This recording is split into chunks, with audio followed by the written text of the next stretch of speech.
Madame Cécile Rilhac. Merci, Monsieur le Président.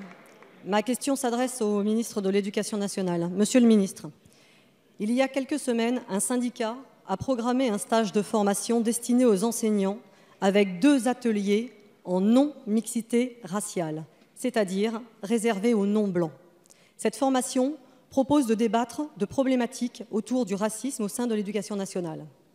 Je sais, Monsieur le ministre, que vous n'avez pas la compétence d'interdire ce genre d'initiative et comme nous condamnons la méthode proposée. Cette méthode démontre un manque de confiance en l'autre, simplement parce qu'il est différent. Et elle dessert la cause de la lutte contre le racisme toutes ses formes. Cette conception étroite de la discussion ne peut aller de pair avec l'esprit d'ouverture et de partage qu'incarne l'éducation nationale. Bien entendu, le combat contre le racisme est au cœur de la société multiculturelle, mais aussi au cœur des programmes scolaires. Les enseignants ont droit d'exprimer leur point de vue en toute liberté. Mais en même temps, je dénonce une forme d'hystérisation et d'instrumentalisation de cette polémique par une partie de l'extrême droite et de la fachosphère. L'éducation nationale mérite plus qu'une polémique stérile. En tant qu'enseignante, en tant que chef d'établissement, j'ai toujours combattu ces postures et ces idées. Aussi, Monsieur le ministre, ma question est simple, et vous l'avez très bien rappelé dans votre lettre de rentrée aux enseignants pour expliciter votre approche de la confiance et de la liberté. Pourriez-vous nous dire, ici, devant la représentation nationale, comment vous comptez faire pour donner confiance à tous les acteurs de l'éducation nationale afin qu'ils assurent leur mission en toute sérénité? Je vous remercie. Merci, Madame la députée.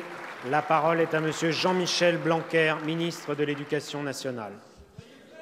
Monsieur le Président, Mesdames et Messieurs les députés, Madame la députée Cécile Rilhac, tous les hommes naissent libres et égaux en droit.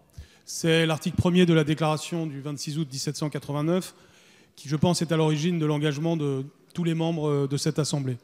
C'est aussi ce que professe notre institution scolaire et tout ce qui met en cause ce fondement de notre République, de notre histoire républicaine, est évidemment très grave. J'ai évidemment pris connaissance avec beaucoup de tristesse de ce que vous venez de rappeler, c'est-à-dire de cette initiative prise par un syndicat d'organiser ces ateliers qualifiés, j'ouvre les guillemets, de non racialisés, et de racialisés aussi d'ailleurs.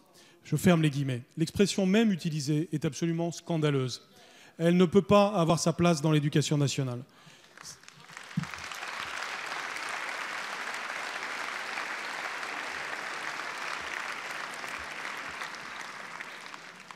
On parle de non-mixité raciale, on parle de blanchité, on parle de racisé.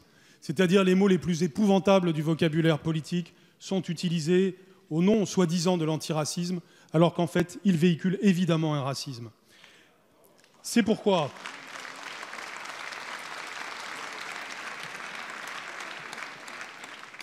puisque ce syndicat a décidé de parler aussi de racisme d'État, que j'ai décidé de porter plainte pour diffamation à l'encontre de Sud Éducation 93.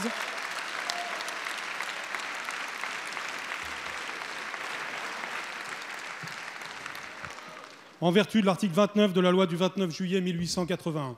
Et je regrette que le syndicat national ne se soit pas désolidarisé de la section de Seine-Saint-Denis.